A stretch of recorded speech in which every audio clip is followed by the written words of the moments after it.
Shalom, selamat pagi saudara-saudari yang dikasihi oleh Tuhan. Kembali lagi kita berjumpa dalam ibadah minggu online setiap minggu paginya. Saya percaya kita semua dalam keadaan baik dan diberkati oleh Tuhan. Kita bersyukur karena kita mempunyai Tuhan yang begitu luar biasa dan selalu menyertai kita dimanapun kita berada. Oleh sebab itu, pada pagi hari ini marilah kita mempersiapkan hati kita untuk memuji dan memuliakan nama Tuhan. Untuk petugas minggu depan akan ditampilkan di layar. Marilah kita bersukacita atas pelayanan yang telah dipercayakan kepada kita. Untuk persembahan secara online juga dapat dilihat di layar. Hendaknya kita memberi dengan sukacita. Dan jika saudara mau memberi secara tunai dapat langsung kepada bendahara gereja. Sebelum kita memuji dan memuliakan nama Tuhan, saya undang kita semua untuk bangkit berdiri dan mari kita bersama-sama mengikrarkan iman kita di hadapan Tuhan. Pengakuan iman rasuli. Aku percaya kepada Allah, Bapa yang Maha Kuasa, Khalik langit dan bumi, dan kepada Yesus Kristus anaknya yang tunggal Tuhan kita, yang dikandung daripada Roh Kudus, lahir dari anak darah Maria, yang menderita sengsara di bawah pemerintahan Pontius Pilatus, disalibkan, mati dan dikuburkan. Pada hari yang ketiga, bangkit pula dari antara orang mati, naik ke surga, duduk di sebelah kanan Allah, Bapa yang Maha Kuasa. Dan dari sana ia akan datang untuk menghakimi orang yang hidup dan yang mati. Aku percaya kepada Roh Kudus, gereja yang kudus dan am, persekutuan orang kudus, pengampunan dosa, kebangkitan orang mati dan hidup yang kekal. Amin. Responsoria, berilah keadilan kepadaku ya Tuhan, sebab aku telah hidup dalam ketulusan. Kepada Tuhan aku percaya dengan tidak ragu-ragu. Ujilah aku ya Tuhan, dan cobalah aku, selidikilah batinku dan hatiku. Sebab mataku tertuju pada kasih setiamu, dan aku hidup dalam kebenaranmu. Aku tidak duduk dengan penipu, dan dengan orang munafik aku tidak bergaul. Aku benci kepada perkumpulan orang yang berbuat jahat, dan dengan orang fasik aku tidak duduk. Aku membasuh tanganku tanda tak bersalah, lalu berjalan mengelilingi mezbamu ya Tuhan. Sambil mendengarkan nyanyian syukur dengan nyaring, dan menceritakan segala perbuatanmu yang ajaib. Tuhan, aku cinta pada rumah kediaman-Mu dan pada tempat kemuliaan-Mu bersemayam. Terpujilah Tuhan yang ampunya firman. Selamat menikmati ibadah minggu pagi ini. Tuhan Yesus memberkati. Shalom. Shalom, selamat pagi bagi saudara-saudari yang dengan setia mengikuti ibadah online pada pagi hari ini. Kita bersyukur untuk semua anugerah Tuhan dan kasih Tuhan di dalam hidup kita. Kita mau terus datang memuji Tuhan, anugerahnya yang luar biasa dalam hidup kita. Kita mau siapkan hati kita. Kita mau menyembah Bapa kita yang begitu mengasihi kita. Kita mau datang ke hadirat-Nya, membawa setiap pujian kita dan setiap penyembahan kita hanya kepada Tuhan kita. Saat ku masuk ke hadirat-Mu, bawa persembahan ke tempat kudus-Mu, pujian ku naikkan, sembah ku berikan bagi-Mu Allah yang mulia. Kau layakkan-Ku menghampiri-Mu, melihat tata kemuliaan-Mu Tuhan. Pujian ku naikkan, sembah ku berikan bagi-Mu Allah yang mulia.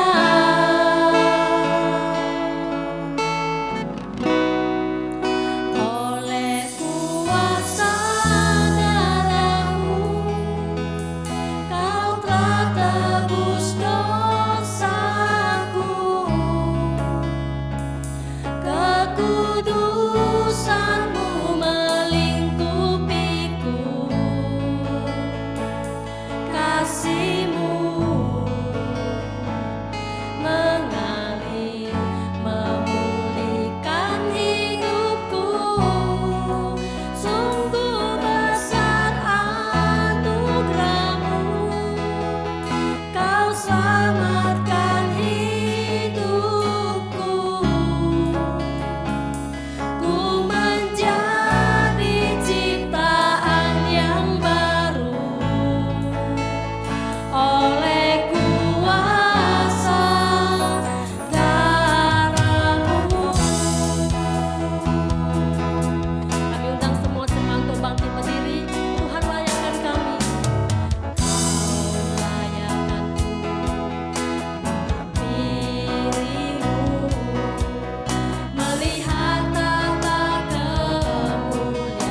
Bapa yang baik, kami bersyukur ya Bapa. Kami saat ini ya Tuhan, Tuhan memberi kami kesempatan untuk boleh datang ya Tuhan, untuk mau terus memuji, memuliakan nama-Mu ya Bapa. Kami bersyukur ya Tuhan, memiliki Bapa yang begitu mengasihi kami. Terima kasih ya Bapa. Kami percaya saat ini Tuhan hadir bersama-sama dengan kami. Walaupun ya Tuhan saat ini kami tidak bisa bersama-sama di dalam gereja ini ya Bapa, tetapi kami percaya Bapa, hadirat Tuhan tidak terbatas ya Bapa. Hadirat Tuhan akan hadir bersama-sama dengan kami, bersama dengan teman-teman kami yang mengikuti ibadah dengan setia ya Bapa mencari Tuhan. Terima kasih Bapa. Terlebih dahulu Tuhan kami mohon Kau mau mengampunkan setiap daripada kami ya Bapa. Sucikan kami dari setiap perbuatan dosa-dosa kami ya Bapa, yang menghalangi kami untuk terus datang dan dekat kepadamu ya Bapa. Saat ini kami mau terus memuji-Mu, kami mau terus menyembah-Mu Tuhan, karena Tuhan begitu baik, Tuhan begitu mengasihi kami ya Bapa. Kami mau terus datang ya Tuhan, kami percaya oleh darah Tuhan sudah menyelamatkan setiap daripada kami ya Bapa. Terima kasih Bapa. Oleh kuasa darah-Mu, Kau telah tebus dosaku. Kekudusan-Mu melingkupiku. Kasih-Mu mengalir, memulihkan hidupku. Sungguh besar anugerah-Mu, Kau selamatkan hidupku. Ku menjadi ciptaan yang baru oleh kuasa darah-Mu, oleh kuasa darah-Mu, oleh kuasa darah-Mu. Bersyukur untuk kasih Tuhan yang sudah berkorban, yang sudah menyelamatkan kita semua. Kita mau terus memuji Tuhan, kita mau terus bersorak-sorak untuk kemuliaan nama Tuhan. Bagi kita mau terus datang untuk memuliakan nama Tuhan, mari kita bersorak-sorak, kita yang sudah diberi kuasa, kemenangan untuk memuliakan namanya. Mari kita sama-sama katakan, ku diberi kuasa.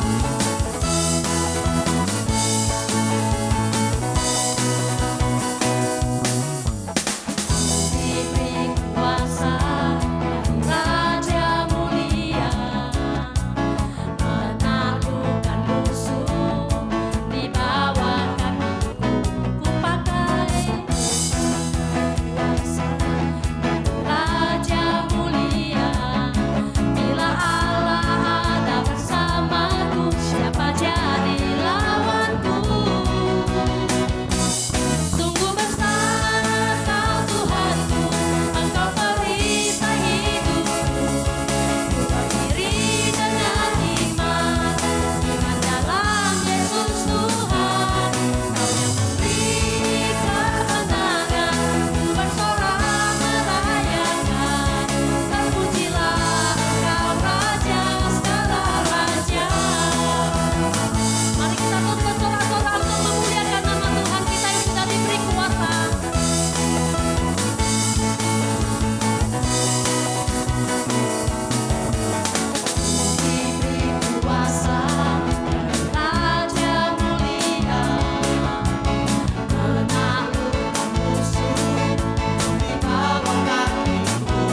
berdiri dengan iman, iman dalam Yesus Tuhan. Kau yang memberi kemenangan, ku bersorak merayakan. Terpujilah Engkau Raja segala raja. Sungguh besar Kau Tuhan, Engkau perisai hidupku. Ku berdiri dengan iman, iman dalam Yesus Tuhan.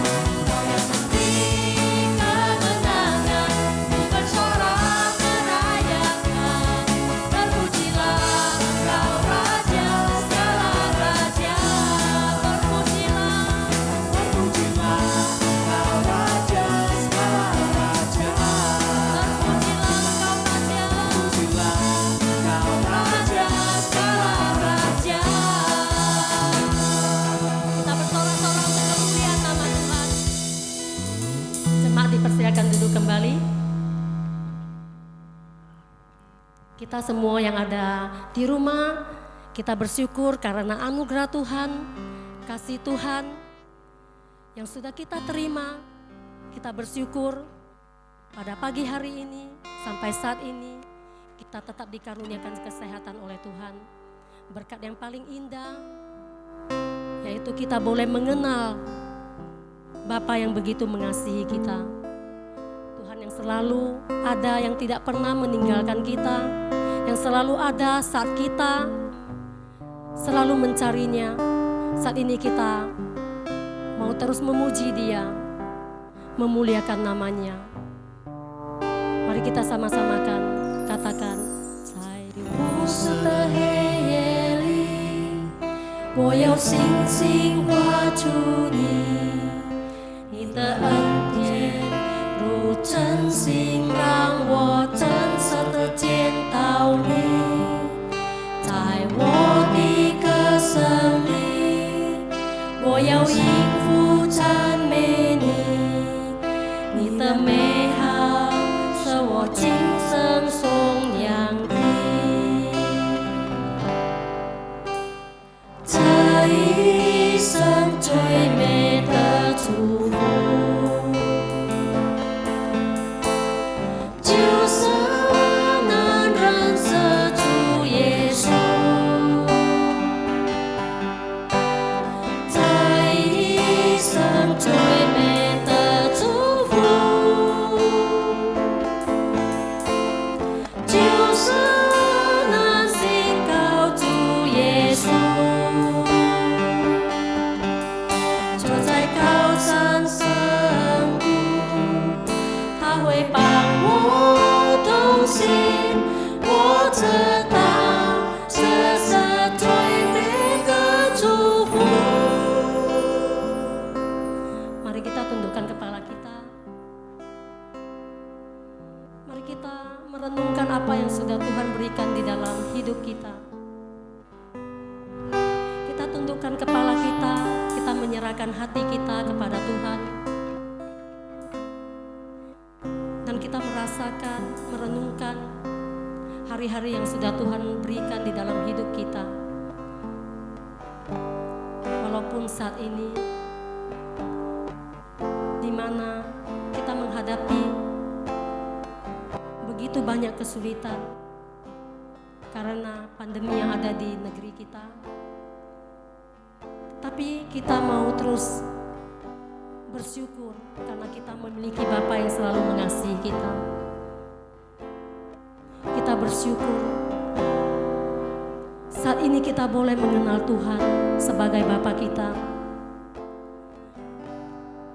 Kita bersyukur kita memiliki satu-satunya Bapa yang begitu mengasihi dan begitu menyayangi setiap daripada hidup kita. Tidak ada satu Bapa pun yang kita temui.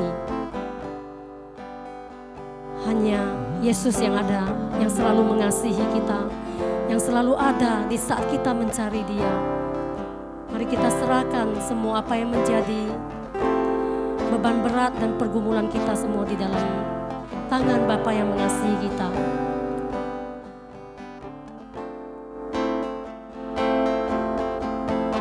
Kita mau terus memuji Dia, meninggikan namanya. Kita mau terus datang mencari Dia, karena Bapa kita, Dia selalu mendengarkan apa yang menjadi beban berat dan permasalahan yang kita hadapi. Saat ini kita mau terus memuji Dia. Mari kita sama-sama katakan. 在无数的黑夜里，我要星星画出你，你的恩典如真心让我真实的见到你，在我的歌声里，我要应付赞美你，你的美好使我今生颂扬你。这一生最美的祝福，就是能认识主耶稣。这一生最美的祝福，就是能信靠主耶稣。坐在高山深处，他会伴我同行。我知道这是最美的祝福。这一生最美的祝福，就是能认识主耶稣。这一生最美的祝福，就是能信靠主耶稣。坐在高山深处，他会伴我同行。我知道这是最美的祝福。我知道这是最美的祝福。我知道这是最美的祝福。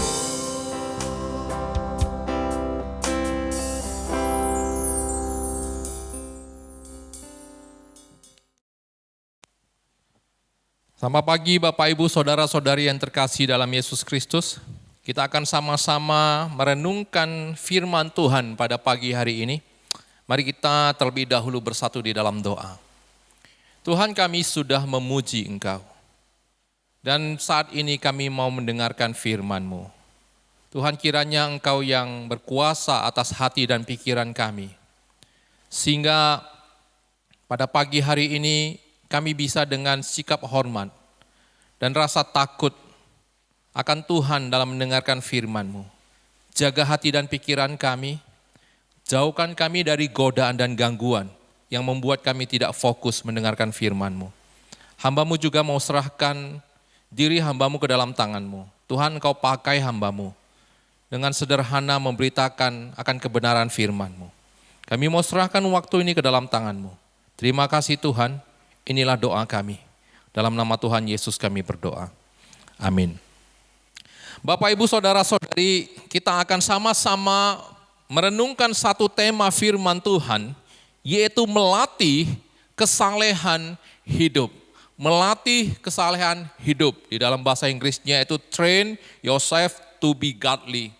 Bapak, Ibu, Saudara-saudari, mari kita membuka firman Tuhan dari 1 Timotius pasal yang keempat. Ayat 7 sampai yang ke-8. 1 Timotius pasal yang keempat ayat 7 sampai yang ke-8. Demikian bunyi firman Tuhan. Tetapi jauhilah tahayul dan dongeng nenek-nenek tua. Latihlah dirimu beribadah. Latihan badani terbatas gunanya. Tetapi ibadah itu berguna dalam segala hal. Karena mengandung janji baik untuk hidup ini maupun untuk hidup yang akan datang. Bapak, Ibu, Saudara-saudari, kalau kita melihat keadaan daripada negara Indonesia di dalam menghadapi masa-masa pandemi ini, kita bisa melihat bahwa di dalam 10 hari belakangan ini, sepertinya Indonesia itu sedang mengalami gelombang tsunami pandemi yang kedua kalinya. Dan Bapak, Ibu, Saudara-saudari, di dalam 10 hari saja, itu pertambahan daripada korban ataupun orang yang tertular itu ada 30.000 kasus. Di mana setiap harinya itu pertambahan itu ada 3.000 kasus lebih kurang. Bapak, Ibu, Saudara-saudari, dalam keadaan seperti ini, gereja secara khusus itu berusaha keras untuk membuat program, membuat rencana ibadah sekreatif mungkin, seefisien mungkin untuk memenuhi kebutuhan rohani daripada setiap jemaat. Namun Bapak, Ibu, Saudara-saudari, menurut kumpulan laporan beberapa pendeta-pendeta dari gereja-gereja besar, yang jemaatnya itu hampir ribuan orang, Bapak, Ibu, Saudara-saudari, mereka mengatakan dan mengumumkan bahwa saat ibadah dilakukan secara online, itu tidak semua jemaat mengikuti ibadah online yang disediakan oleh gereja. Bahkan persentasinya hanya 30% dari jumlah jemaat yang ribuan orang. Dan Bapak, Ibu, Saudara-saudari, saat gereja-gereja besar yang ada di zona kuning ataupun zona hijau dan berusaha untuk memenuhi kebutuhan rohani daripada jemaat dengan menggelar ibadah on-site ataupun ibadah secara langsung di gereja, tentunya dengan menjaga protokol kesehatan yang ada. Tapi fenomena yang sama juga terjadi, Bapak, Ibu, Saudara-saudari. Hanya 30% daripada jemaat yang hadir beribadah. Jadi Bapak, Ibu, Saudara-saudari, kesimpulannya bahwa di masa pandemi ini kerohanian daripada jemaat semakin lesu. Kerohanian daripada orang percaya semakin dingin di masa-masa pandemi ini. Dan Bapak, Ibu, Saudara-saudari, saya secara pribadi di dalam interaksi dan percakapan pribadi dengan beberapa jemaat dan juga penelitian saya kepada kerohanian jemaat baik yang ada di Pangkalan Brandan maupun yang ada di Tanjung Pura, Bapak, Ibu, Saudara-saudari, saya juga menemukan satu fenomena yang sama di dalam kehidupan jemaat. Di mana Bapak, Ibu, Saudara-saudari, kehidupan kerohanian jemaat itu semakin lesu. Dan gairah jemaat terhadap ibadah minggu, kegiatan-kegiatan rohani itu semakin menurun, Bapak, Ibu, Saudara-saudari. Bapak, Ibu, Saudara-saudari, memang pada masa pandemi ini, kebiasaan hidup daripada orang banyak itu telah berubah. Tapi bagaimana dengan halnya kehidupan kerohanian orang percaya? Apakah kehidupan kerohanian kita juga harus berubah? Jawabannya, boleh berubah. Tapi Bapak, Ibu, Saudara-saudari, tentunya ke arah yang semakin maju, bukan semakin buruk. Boleh berubah, tentunya ke arah yang semakin baik, bukan semakin lemah. Tapi mungkin kita bertanya di dalam hati dan pikiran kita, lalu hal apa, Pak Pendeta, yang bisa membuat kita itu semakin maju, semakin baik dalam hal kerohanian? Hal apa yang pada dasarnya bisa memotivasi kami dan membuat kami pada dasarnya semakin maju di dalam kerohanian? Bapak, Ibu, Saudara-saudari, kiranya firman Tuhan pada pagi hari ini itu bisa memotivasi kita, bisa menyemangati kita kembali, bisa mendorong kita kembali untuk pada dasarnya kita tetap bersemangat di dalam kerohanian kita.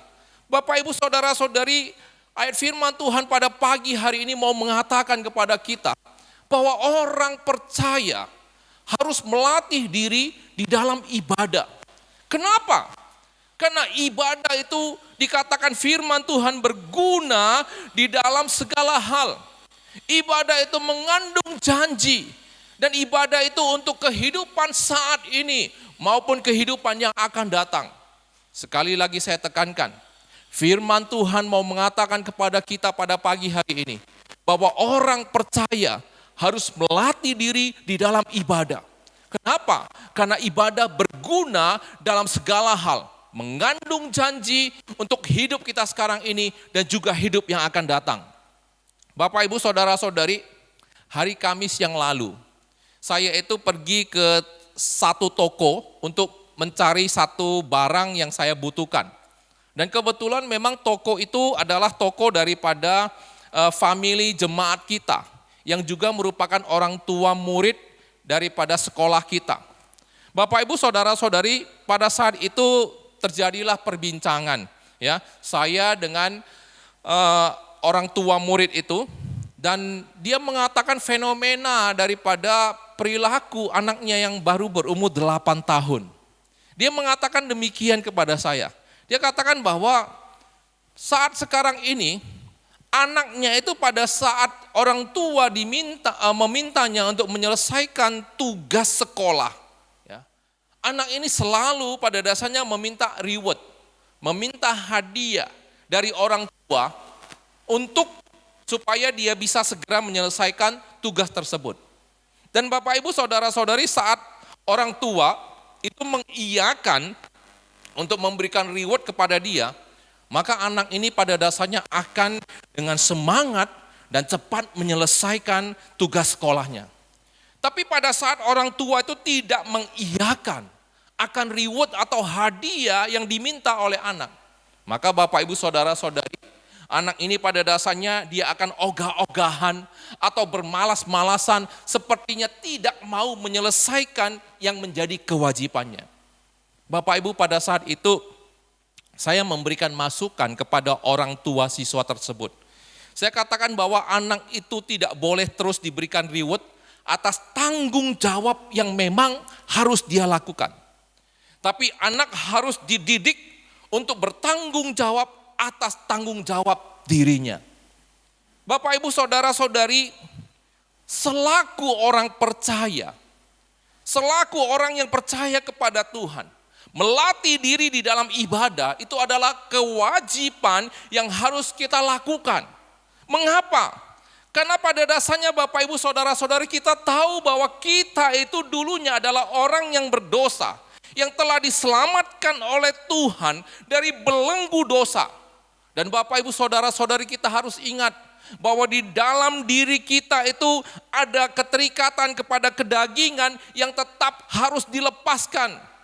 Oleh sebab itu Bapak, Ibu, Saudara-saudari, melatih diri di dalam ibadah itu akan menolong kita melepaskan diri kita dari sifat kedagingan yang akan menjerat kita dalam perbuatan dosa, Bapak, Ibu, Saudara-saudari. Dan melatih diri dalam ibadah ini, kalau kita melihat akan alasan yang saya berikan tadi, firman Tuhan mengatakan kepada kita, wajib hukumnya dilakukan oleh orang percaya. Bapak, Ibu, Saudara-saudari, ibadah yang dikatakan oleh Alkitab, Bapak, Ibu, Saudara-saudari, itu pada dasarnya bukan menunjuk kepada yang namanya kebaktian. Tapi kata ibadah ini di dalam bahasa aslinya itu mempunyai makna yang lebih luas, yaitu kesalehan. Ibadah itu berarti dalam bahasa Inggrisnya godliness, ataupun dalam satu kalimat dikatakan ibadah itu artinya adalah kehidupan yang saleh menurut ajaran Alkitab.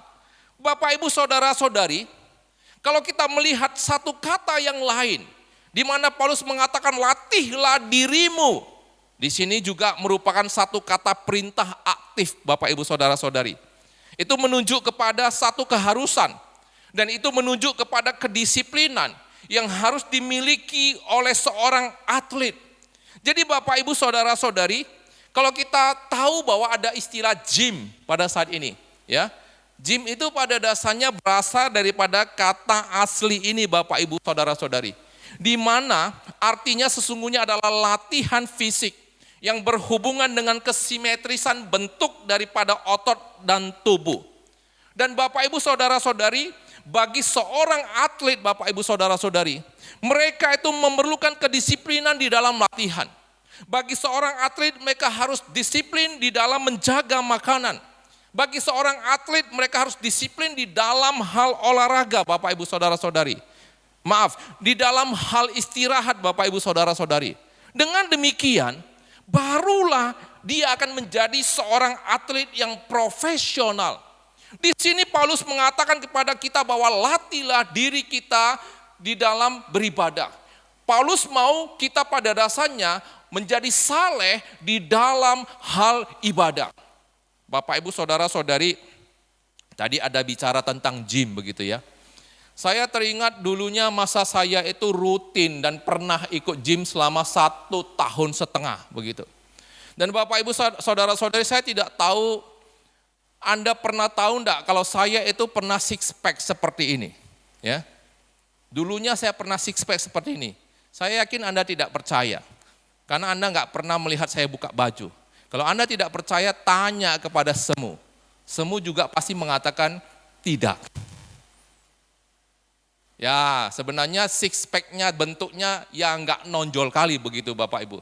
Tapi paling tidak itu saya lebih ramping. Ya, dibandingkan sekarang itu saya jadi seperti ini, 6 month.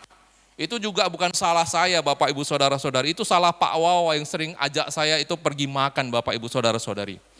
Nah Bapak Ibu Saudara-saudari, dulu saya pernah ramping begitu ya, istilahnya pinggang saya pernah kecil.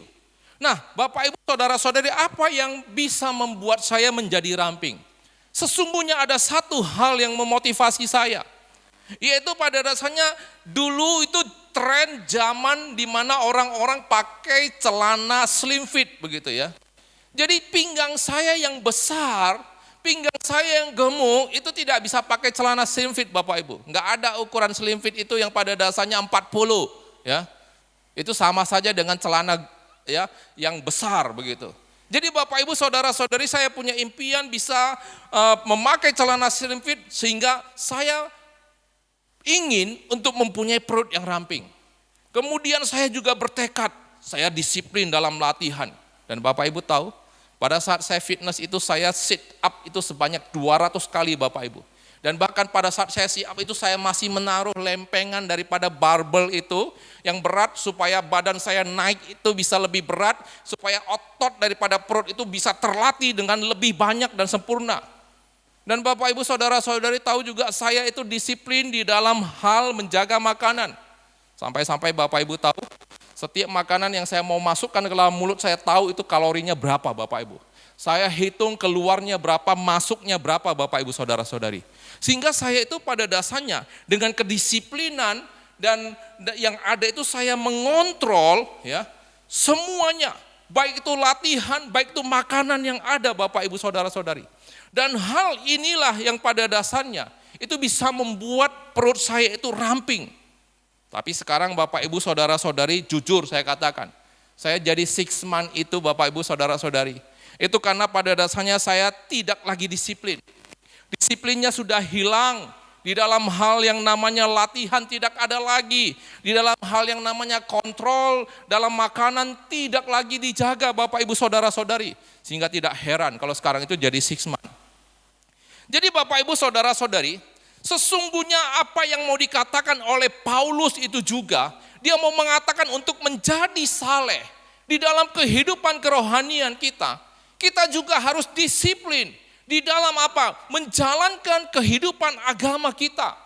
Termasuk di dalamnya kita giat dan disiplin dalam mengikuti ibadah di gereja.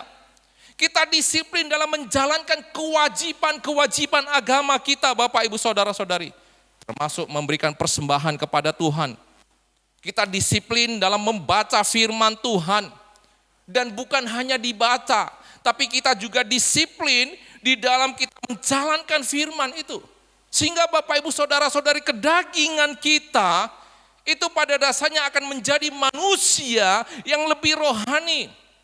Oleh sebab itu Bapak Ibu Saudara-saudari tidak peduli ini masa pandemi atau ini masa yang bagaimana dalam kehidupan kita Bapak Ibu Saudara-saudari. Latihan kesalehan ini harus tetap kita jalankan dengan disiplin dan teratur dalam kehidupan kita secara pribadi. Ayat 7 awal, Paulus mengingatkan Timotius untuk menjauhi tahayul dan dongeng nenek tua. Dan Bapak Ibu Saudara-saudari, tahayul ini pada dasarnya bercerita tentang berarti ya, tahayul ini berarti cerita-cerita yang sama sekali tidak suci, ataupun cerita yang pada dasarnya tercemar Bapak Ibu Saudara-saudari.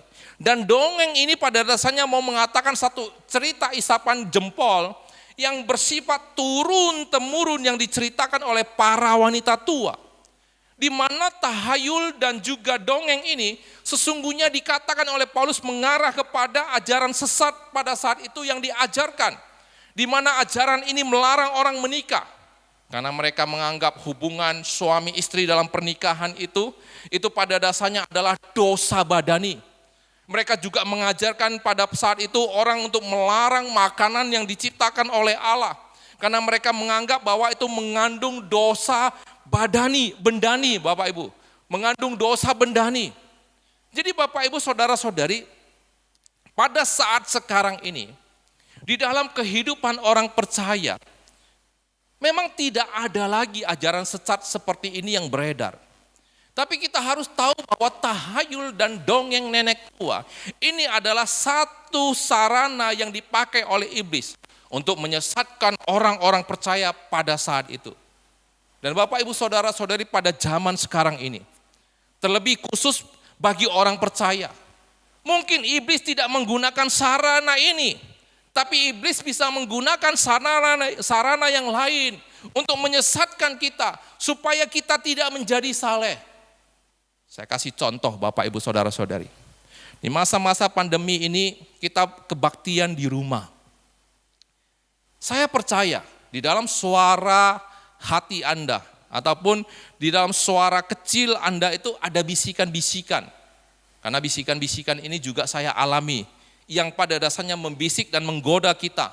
Dan sepertinya bisikan ini masuk akal. Bisikan ini bisa mengatakan, tidak usah bangun pagi-pagi untuk kebaktian. Lagian juga kan sekarang gereja menyediakan premier streaming yang memang sudah melekat di YouTube. Entar siang kamu buka juga ya sambil jaga kedai, itu juga bisa ditonton tayangan ibadah yang ada. Nanti pas ada orang pada dasarnya belanja, ya di-post dulu, jual dulu Bapak Ibu Saudara-saudari. Baru setelah itu sudah sunyi lagi, baru play lagi, yang penting ditonton. Bapak Ibu Saudara-saudari, hati-hati dengan bisikan-bisikan seperti ini. Atau ada bisikan yang mengatakan kepada kita, ya tidak usah pakaian rapi, lagian juga kebaktiannya di rumah, tidak ada yang lihat, apalagi yang memang televisinya itu di depan ranjang, Bapak Ibu Saudara-saudari, nggak usah ganti baju, tetap pakai baju tidur, nggak usah posisi duduk sambil berbaring dengan bantal, dengan guling, ya sambil tiduran, nonton juga bisa, Bapak Ibu Saudara-saudari. Bapak Ibu Saudara-saudari, hati-hati dengan bisikan-bisikan seperti ini. Bisikan ini menyesatkan. Atau juga kita ada mendengar bisikan yang mengatakan kepada kita, saat-saat sekarang ini usaha semua serba sulit, pemasukan berkurang, banyak orang itu pada dasarnya tidak memberikan persembahan. Untuk apa Anda jujur-jujur sekali untuk memberikan persembahan ke gereja? Lagian juga banyak orang yang tidak memberikan persembahan. Bapak Ibu Saudara-saudari, mungkin juga suara ini mengatakan, pendeta juga ngertilah keadaan kita. Tuhan juga ngerti keadaan kita. Bapak Ibu Saudara-saudari, hati-hati dengan bisikan-bisikan seperti ini. Saudara-saudari, hal-hal seperti inilah yang dipakai oleh iblis sebagai sarana dan cara untuk menyesatkan orang percaya pada zaman sekarang ini.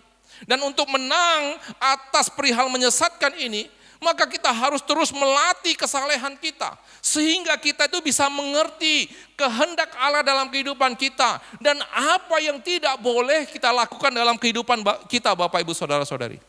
Saudara-saudari, di dalam kehidupan kami selaku orang tua dengan anak-anak, ya, itu 2 tahun atau 3 tahun yang lalu saya pernah memainkan game yang dimainkan oleh anak-anak yang bernama Attitude Games, begitu ya. Dan game ini kami mainkan selama 1 bulan penuh Bapak Ibu. Dan ini khusus untuk kedua anak kami. Dan Bapak Ibu Saudara-saudari, kalau kita melihat gamenya sebenarnya isinya apa? Gamenya mereka harus melakukan poin-poin daripada yang kami tentukan di dalamnya. Dan poin-poin ini mempunyai nilai tersendiri Bapak Ibu Saudara-saudari. Dan setiap harinya kalau mereka bisa melakukan semuanya itu Bapak Ibu Saudara-saudari, maka mereka akan mendapatkan poin yang pada dasarnya di dalamnya itu ada 150 poin. Dan Bapak Ibu Saudara-saudari, kami sudah menentukan hadiah utama yang luar biasa yang mereka bisa dapatkan. Kalau mereka bisa dapat sampai 2.000 poin, maka hadiahnya ini. Kalau hanya 1.500 poin, hadiahnya ini. Hanya 1.000 poin, hadiahnya ini. Hanya 800 poin, hadiahnya ini. Dan Bapak Ibu Saudara-saudari, sebenarnya attitude game ini adalah satu permainan yang tujuannya mereka melakukan satu rutinitas kegiatan itu secara terus-menerus di dalam kehidupan mereka selama sebulan, dan ini akan menjadi kebiasaan hidup mereka. Dan 5 poin ini adalah 5 poin yang pada dasarnya anak-anak kami itu enggan untuk melakukannya. Kalau kita melihat poin yang pertama itu biasanya pulang sekolah, kami suruh mereka langsung mandi. Kenapa? Karena pada saat itu sudah mau langsung les. Jadi mereka harus on time dalam 30 menit selesai, kemudian turun makan, ya, baru pergi les. Dan Bapak Ibu Saudara-saudari, kalau berhasil mereka menepati waktu yang ada, 20 poin mereka dapat. Kemudian yang kedua, sebelum tidur itu harus sikat gigi. Kenapa? Karena biasanya mereka malas untuk sikat gigi. Ya, itu bisa merusak gigi mereka. Sehingga kami berpikir mereka kalau pada saya melakukan, mereka dapat 20 poin. Kemudian bangun tidur biasanya mereka langsung meninggalkan tempat tidur mereka. Kami mau mereka itu menjadi satu kebiasaan bangun tidur itu merapikan tempat tidur, sehingga kami buat poin yang ketiga. Mereka bangun tidur merapikan tempat tidur dapat 30 poin. Dan yang keempat, kami mau mereka abang adik itu supaya bisa melakukan hal yang baik, adik kepada abang, abang kepada adik. Perbuatan baik apapun itu, maka kami memberikan 30 poin. Tujuannya supaya mereka tetap baik, abang beradik. Dan yang kelima, hari Sabtu itu mereka pada dasarnya kami mau untuk membantu orang tua membersihkan rumah. Dan ini poinnya paling banyak, 50 poin. Bapak Ibu Saudara-saudari, dalam 1 bulan mereka semangat untuk melakukan permainan ini. Sebenarnya Bapak Ibu Saudara-saudari, mereka semangat kenapa? Karena ada reward besar yang mereka inginkan dan mereka mau dapatkan. Dan ketika mereka mau mengejar reward ini Bapak Ibu Saudara-saudari, maka mereka melakukan semua rutinitas ini setiap hari. Dan akhirnya Bapak Ibu Saudara-saudari, setelah permainan ini selesai, reward tetap didapatkan. Mereka senang. Poin-poin ini sudah menjadi kebiasaan mereka dalam kehidupan mereka. Bapak Ibu Saudara-saudari, kedisiplinan dalam tindakan rohani itu juga pada dasarnya harus kita latih seperti ini Bapak Ibu. Sehingga ini akan menjadi kebiasaan perilaku kita dalam kehidupan kita. Dan kebiasaan ini juga dikatakan firman Tuhan akan memberikan reward yang luar biasa dari Tuhan dan berguna bagi kehidupan kita Bapak Ibu Saudara-saudari. Ayat firman Tuhan pada dasarnya mengatakan tadi bahwa latihan ibadah itu kewajiban bagi kita. Tapi luar biasanya Allah tetap menyediakan hadiah yang luar biasa bagi orang-orang yang mau melatih kesalehannya. Dan hadiah apa itu? Satu hadiah besar di depan Bapak Ibu Saudara-saudari. Ketika kita bisa disiplin dalam kerohanian, melatih kesalehan kita. Dikatakan itu berguna dalam segala hal dalam kehidupan kita. Baik kehidupan sekarang maupun kehidupan yang akan datang. Bapak Ibu Saudara-saudari, kalau kita giat melatih kesalehan kita, hidup sesuai dengan ajaran agama kita, maka kita akan hidup sesuai dan berkenan kepada Allah. Dan perbuatan baik kita ini akan berkenan juga kepada sesama manusia Bapak Ibu Saudara-saudari. Dan perbuatan kesalehan ini akan menolong kita untuk menekan sisi negatif daripada kedagingan kita.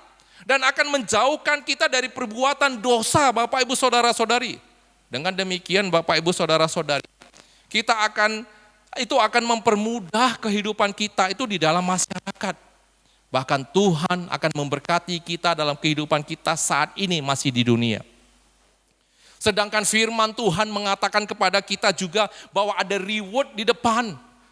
Reward yang pada dasarnya di masa yang akan datang. Reward apa itu? Yaitu satu mahkota kehidupan di dalam kerajaan surga Bapak Ibu Saudara-saudari. Satu kehidupan kekal yang dikatakan Wahyu 2 ayat 10. Di mana dikatakan, aku Tuhan yang mengatakan akan mengaruniakan kepadamu mahkota kehidupan. Satu kehidupan kekal di surga. Bapak, Ibu, Saudara-saudari, semua ini bisa kita dapatkan ketika kita melatih kesalehan dalam kehidupan kita.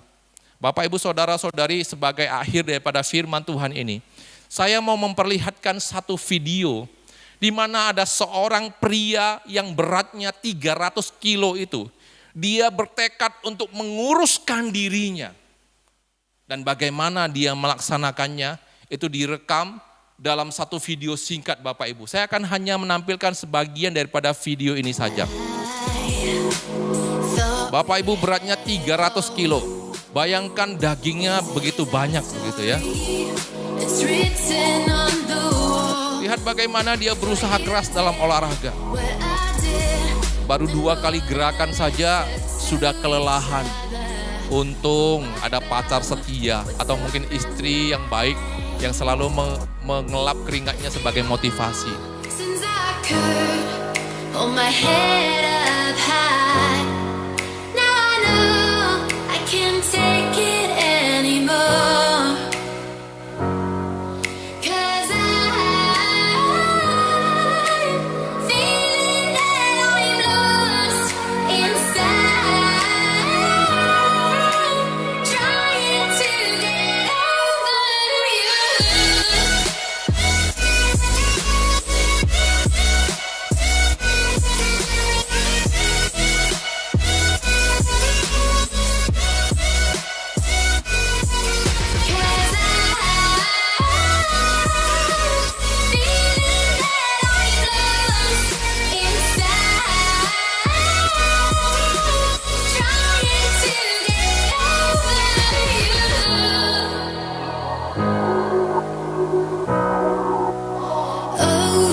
Bapak, Ibu, Saudara-saudari, pria ini dari 300 kilo, itu beratnya menjadi 80-an kilo.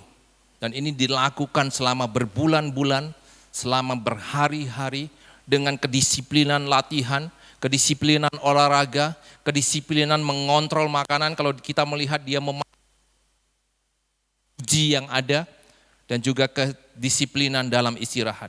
Bapak, Ibu, Saudara-saudari, menjadi atletis itu tidak terjadi secara otomatis. Tapi butuh kedisiplinan dalam latihan, butuh kedisiplinan di dalam olahraga dan juga menjaga makanan. Sama halnya Bapak, Ibu, Saudara-saudari, menjadi saleh itu tidak terjadi secara otomatis. Tidak hanya sebatas kita dibaptis, pas hari Minggu datang ke gereja ibadah ya ibadah. Memberikan persembahan yang memberikan persembahan. Bapak, Ibu, Saudara-saudari, kesalehan tidak terjadi secara otomatis. Tapi kita harus melatih kerohanian kita. Dengan disiplin menjalankan kewajiban agama. Mempraktekkan firman Tuhan. Mengubah kebiasaan kedagingan kita itu. Dengan menjalankan firman Tuhan. Dan hanya dengan demikian baru kita bisa menjadi manusia yang saleh. Bapak, Ibu, Saudara-saudari, tidak ada yang praktis, baik di dalam keatletisan tubuh maupun di dalam kesalehan rohani. Kita butuh disiplin dan latihan rohani. Kiranya Tuhan yang menolong kita, supaya di dalam firman Tuhan yang kita dengarkan, kita benar-benar bisa melatih kita menjadi saleh dan sesuai dengan kehendak daripada Tuhan. Mari kita bersatu dalam doa. Tuhan, terima kasih untuk firman-Mu. Kiranya firman ini pada dasarnya bisa mengingatkan kami bahwa di masa-masa pandemi ini mungkin kehidupan banyak orang itu berubah. Tapi kami tidak boleh berubah ke arah yang tidak baik, ke arah yang semakin lesu. Tapi kami harus berubah menjadi kehidupan kerohanian yang lebih baik.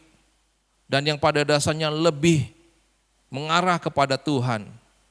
Tuhan tolong kami, jika di dalam kehidupan iblis menggunakan suara hati, bisikan-bisikan yang mencoba menggoda kami untuk supaya kami tidak melakukan kedisiplinan dalam latihan rohani yang ada.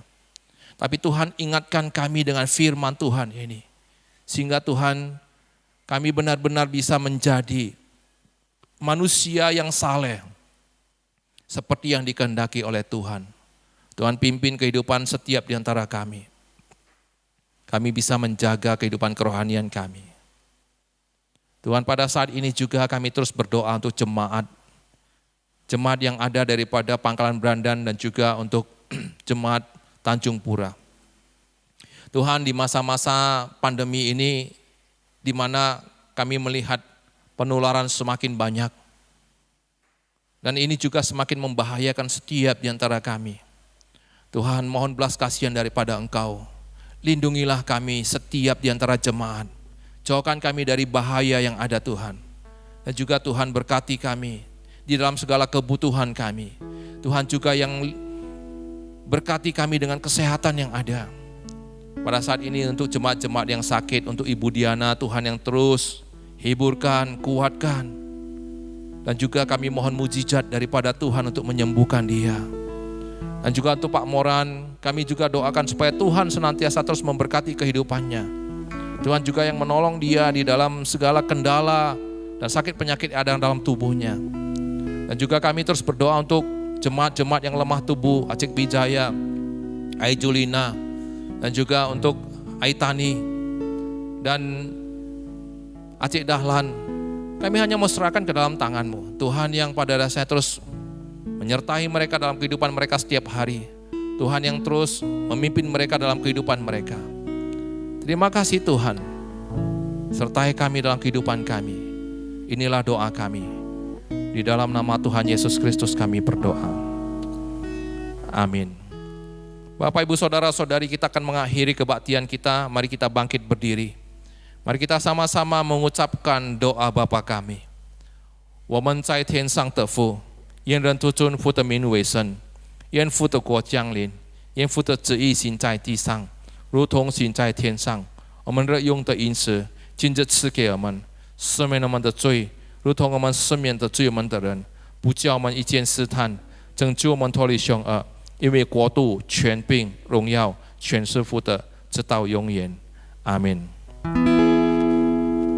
普天之下，万国万民，齐声赞美父子圣灵，三位一体，同用同尊，万有之源，万福之本。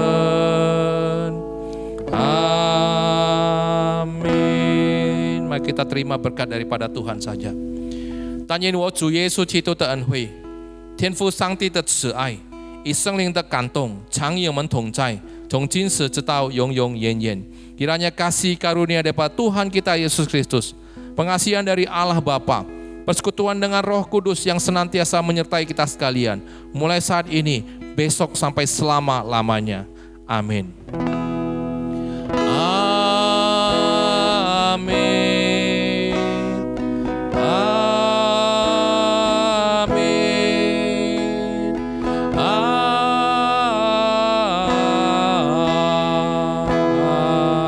Amin.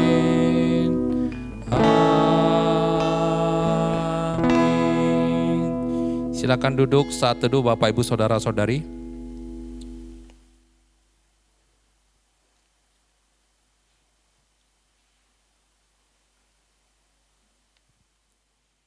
Baik, selamat pagi, selamat hari Minggu, dan selamat beraktivitas. Kiranya setiap jemaat yang terkasih bisa senantiasa diberkati Tuhan, dilindungi oleh Tuhan, dan juga harus lebih waspada untuk masa-masa sekarang ini, ya, di dalam menjaga jarak dan juga dalam segala aktivitas yang ada. supaya Tuhan juga yang melindungi kita, kita juga dengan apa yang kita lakukan bisa menjaga diri kita. Tuhan memberkati kita, sampai jumpa lagi. Salam.